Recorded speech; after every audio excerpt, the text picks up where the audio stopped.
ప్రసారం చేసిన ఓ కథనం పశ్చిమ గోదావరి జిల్లా మొగల్తూరులో విద్యుత్ శాఖ అధికారుల్లో కదలిక తెచ్చింది. తక్షణమే స్పందించిన అధికారులు కరెంటు స్తంభం ఏర్పాటు చేశారు. పాలకమ్మ చెరువు ప్రాంతంలో విద్యుత్ వైర్లు కొబ్బరి చెట్టుకు వేలాడుతూ ఉన్నాయి.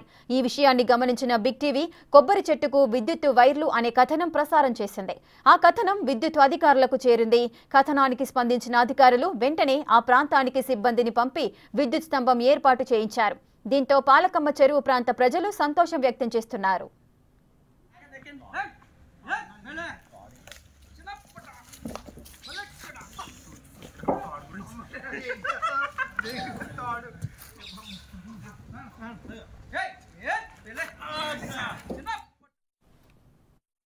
చెరువు చివరి కుమ్మరిలో గట్లకోడండి.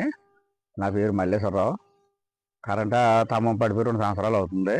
2 సంవత్సరాల నుంచి ఆఫీసు చుట్టూ తిరుగుతుంటే ఇదిగో అన్నారు అదిగో అన్నారండి. మొన్న అడగడగా తమ్మ పట్టుకెళ్ళి అక్కడ వేసుకోండి, తమ్మ పట్టుకెళ్తే మేము ఏదో టైంలో చేస్తామన్నారు.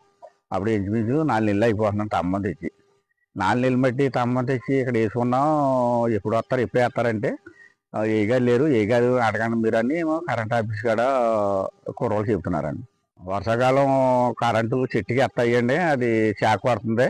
గొబ్బకి నీళ్ళ కొబ్బరి చెట్టు కాడ బట్టలు ఆరేసుకున్నా ఏం చేసినా తిరిగినా ముట్టుకున్నా శాఖ పడుతుంది, పచ్చి చెట్టు కాబట్టి. అది మాకు స్తంభం వేసి మాకు న్యాయం చేయాలని మేము కోరుతున్నాం.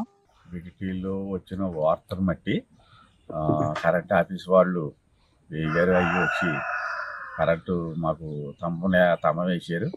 స్తంభం వేసి కరెంటు సప్లై ఇచ్చారు. టీవీ వారికి ధన్యవాదాలు.